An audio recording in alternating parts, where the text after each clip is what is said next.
Godzilla's not fat, he's just big boned. Hey guys, I'm Courtney and you're watching Ghouls, Guts, and Gore Saw It. Obviously, I'm not Brandon. Brandon is behind the camera this week. He was really cool and he wanted me to get in front of the camera and share my experience with you with this movie. I've been a huge Godzilla fan ever since I was a kid. I grew up watching those movies, loved them to death, so I've been excited for this one for a very long time. Okay, so before we get into Godzilla, I want to take you back to probably about a year ago when I discovered Gareth Edwards. I was streaming movies on Netflix all day. I do that all the time when when I'm working or just doing any kind of mindless activity. I don't like quiet rooms, so I'm constantly just streaming tons of B movies and just whatever crap I can find on Netflix. Monsters, however, is not crap. I pushed everything off to the side and I ended up watching the whole movie. I was so entertained by it. I was captivated by the story. Gareth Edwards just told me this amazing love story wrapped in a nice little package of a monster film. So I just fell in love with him. I fell in love with those characters in that movie. So from that point on, I was a huge, what I considered, a huge Gareth Edwards fan. So then flash forward to when I found out they were making another Godzilla movie. Who do I see his name on the poster? It's that same dude who directed Monsters, that random movie I found on Netflix that I loved. So, I mean, any kind of doubt that this movie would be a terrible reboot, like, 98 Godzilla, no extension, we're not going to talk about that one at all. So, yeah, I just, any kind of nervousness about this movie not being good just went out the window for me because Monsters is incredible. So I knew he'd bring a lot of that, like, indie filmmaker, just good storytelling, good human element to Godzilla, which is what Godzilla is really all about. I mean, if you ever saw Gojira, the original Japanese masterpiece, that's what it was about. It's not just a big, giant dinosaur lizard crushing Japan. There was a lot more behind it than that. The cast in Godzilla was kick-ass. I mean, okay, literally kick-ass was in it. Aaron Taylor Johnson was the lead. He did a really nice job of carrying the whole movie. Others, including Bryan Cranston, he brought such an emotional performance to the movie, something that definitely paid a lot of, homage to the original Godzilla. That was very emotional. So you wanted to just cry watching Bryan Cranston. It was so powerful. Other performances, Ken Watanabe, he's just that nostalgic, kind of Japanese actor. Again, paying a lot of tribute to the old, Godzilla movies where it's just, they're obviously Japanese, so you have to have at least one Japanese actor, and who else than Ken Watanabe, just perfect for the part. He also delivers just some perfect, absolutely perfect quotable lines. He talks a lot about the balance of Earth and how Godzilla is basically the Earth protector, and Godzilla will figure it out, and he'll fight the bad kaiju, and he'll we just got to give him the chance. So that was what his character was all about. Just really strong performances from everyone across the board. This was not Pacific Rim. Pacific Rim of last summer was just monsters duking it out. Don't get me wrong, I love that movie, but Godzilla has such an awesome, human element to it, and it's just, it's got so much more going for it, so definitely expect that going into it. You're going to have an emotional roller coaster ride. So let's talk about Godzilla. What is with all these comments about him being too fat? I don't understand them at all, and seriously, guys, let's not be nitpicky here. We just got handed an awesome movie, okay? Godzilla, I don't think he's too fat. He's awesome. He has such a massive screen presence. He looks great. He doesn't look like a crappy CG monster. They did a really good job of making him look super realistic. He has tons of texture, which is great because there are a lot of close-up shots It's not until probably partway through the movie where you see a full, clear shot of Godzilla. So a lot of the shots are him close up, and it's a lot of skin texture, and you believe it. Getting into the more detail, like his face it conveys a lot of emotion between his eyes and his snarl. Like really cool little touches that they added.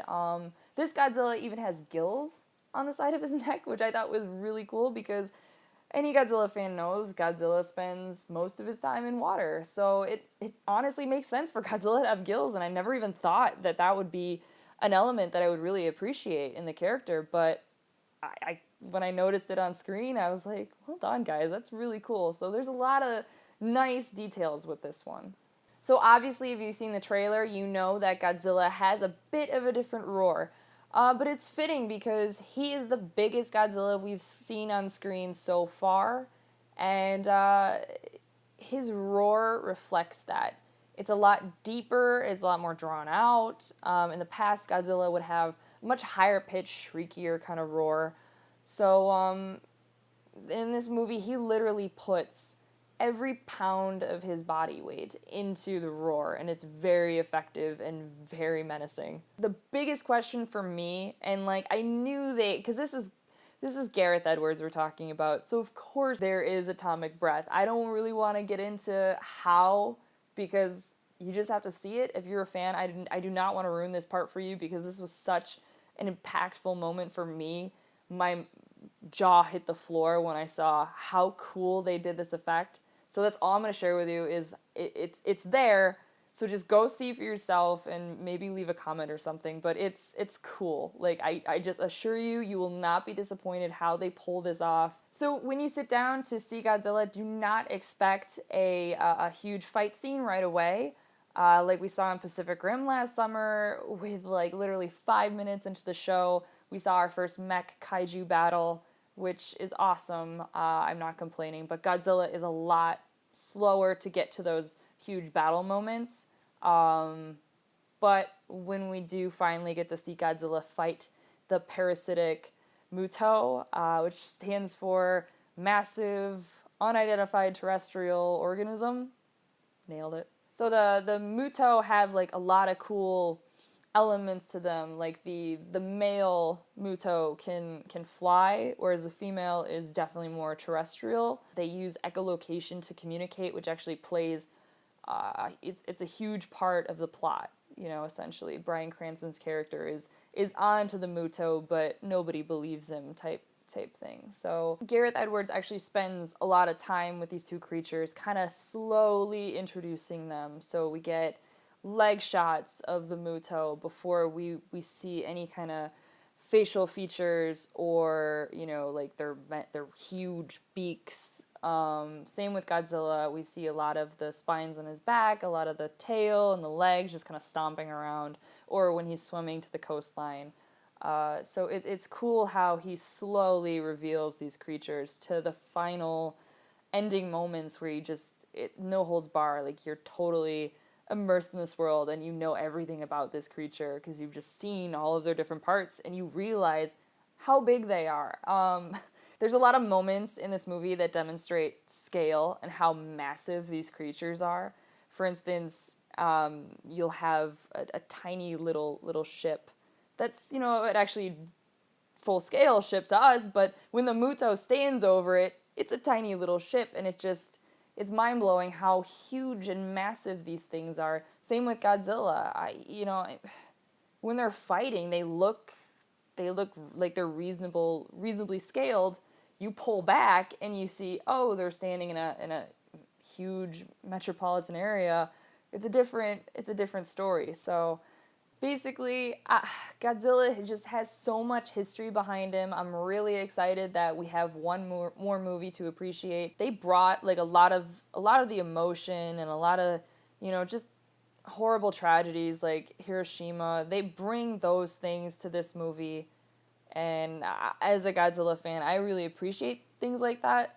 And it just makes me feel like I'm, a 5-year-old kid again, just watching just something so enjoyable and pure entertainment and something really emotional and heartfelt as well. So I'm really glad that we have this new Godzilla movie to add to the arsenal of Godzilla flicks.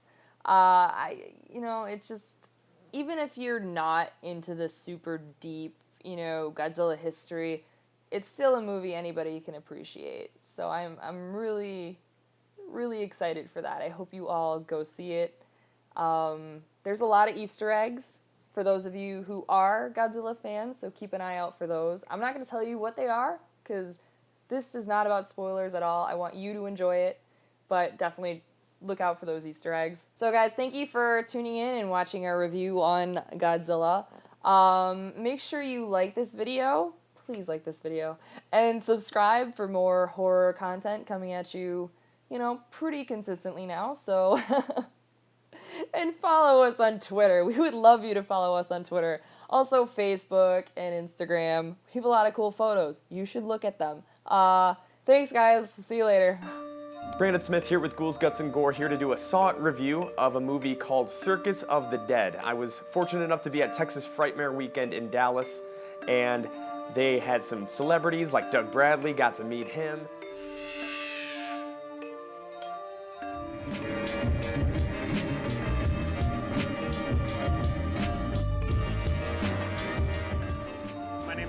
I am co-owner of Cougar Creations. I own it with my business partner Raymond Rules, and we're out of Denver, Colorado. Really, the only philosophy that we carry is it scary?